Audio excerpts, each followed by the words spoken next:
అందరికీ నమస్తే అండి. Good morning. నా పేరు బెనర్జీ. మన ఛానల్‌లో @ నా ఆంధ్ర. మన ఛానల్ పెట్టింది వైసీపీ చేస్తున్న దుష్ట ప్రచారాన్ని జనాలకి వివరించి చెప్పడం కోసం మాత్రమే. కాబట్టి నా వీడియోలు రెగ్యులర్‌గా ఫాలో అవ్వండి దయచేసి. నిన్న సజ్జల రామకృష్ణారెడ్డి గారు ప్రెస్ మీట్ పెట్టారు. నందిగం సురేష్‌ని పరామర్శించడానికి వెళ్ళి బయట ప్రెస్ మీట్ పెట్టారు. నిన్నటి వరకు జగన్మోహన్ రెడ్డి గారు గత 5 ఏళ్లలో ఎప్పుడూ రాని విధంగా ప్రెస్ మీట్ల మీద ప్రెస్ మీట్లు పెడతా వచ్చారు. ఇంకా ప్రెస్ మీట్లు పార్ట్ 2 అనమాట ఇది. ఈయన సకల శాఖ మంత్రి కదా, అదేలే ఇప్పుడు కాదు. కాబట్టి ఈయన ప్రెస్ మీట్లో ఏం చిలక పలుకులు పలికాడో ఒకసారి చూద్దాం మన వీడియోలో. ఏం చేయాలి, ఎట్లా చేయాలి రాసి పెట్టుకొని అనేది మాకు నేర్పిస్తున్నారు వైఎస్ఆర్సీపీకి, మాకు నాయకులకు, కార్యకర్తలకు. జగన్మోహన్ రెడ్డి గారు ఇందులో 5% 1% అయినా ఈ ధోరణితో వ్యవహరించే వాళ్ళు అయితే చంద్రబాబు నాయుడు మేము వచ్చిన 3 నెలలకే జైల్లో ఉండేవారు.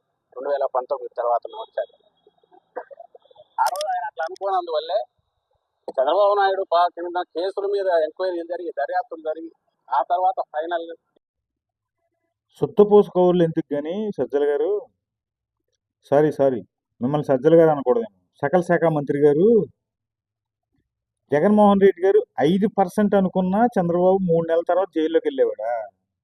బొంగేం కాదు. ఆయన తప్పు చేస్తే క్షణం కూడా ఆలోచించకుండా లోపలేసే మెంటాలిటీ మీ జగన్మోహన్ రెడ్డి గారిది కానీ నీది కానీ.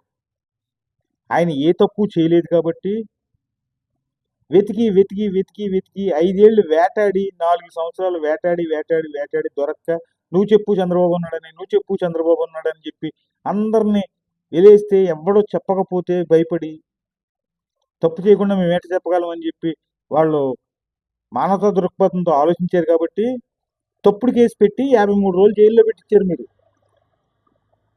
ఈరోజు చట్ట ప్రకారం వెళ్తుంటే ఒక్కొక్కళ్ళకే తడిసిపోతుంది. నీకు కానీ నీ బ్యాచ్కి కానీ, ఫేక్ బ్యాచ్కి. అందులో మంచోళ్ళు ఉన్నారు చాలామంది నాకు తెలిసి. నీలాంటి ఫేక్ బ్యాచ్ అంతా ఆ పార్టీని నాశనం చేసిందని నేను అనుకుంటున్నాను.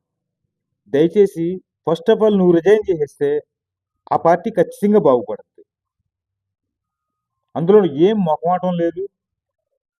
ప్రతి నాయకుడు, ప్రతి కార్యకర్త చెప్పుకునే విషయమే నేను చెప్తున్నాను. ఇంకేమంటున్నావు?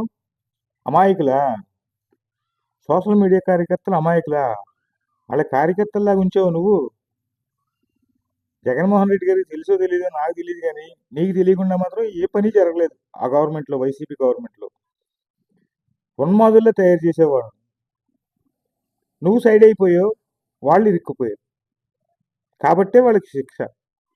భవిష్యత్తులో ఎవరు కూడా ఇలాంటి పనులు చేయకుండా ఒక గుణపాఠం నేర్పుతున్నారు వీళ్ళు, ఈ గవర్నమెంట్. ఆ గుణపాఠం నీ కొడుకు కూడా కనపడుతుంది కాబట్టి నువ్వు ఈరోజు ప్రెస్ మీట్ల మీదకి వచ్చావు. నీ కొడుకు ఇన్వాల్వ్మెంట్ అందులో లేకపోతే నువ్వు రోడ్డు మీదకి వచ్చేవాడే కాదు. ఆ పోతే పోనే వాళ్ళని ఒక 2 ఏళ్ళు కళ్ళు మూసుకుంటే తర్వాత అప్పుడు బయటకు వద్దాంలే అన్న కాన్సెప్ట్ వచ్చేది నీకు కానీ, మీ జగన్మోహన్ రెడ్డి గారు కానీ. మీరు ఈరోజు వచ్చి శుద్ధపూసల కవులు మాట్లాడుతున్నారంటే దేంతో నవ్వాలో పోయిన లేదు. కాబట్టి ఈ శుద్ధపూస కవులు ఆపేసి ప్రశాంతంగా 2 ఏళ్ళు పడుకోండి.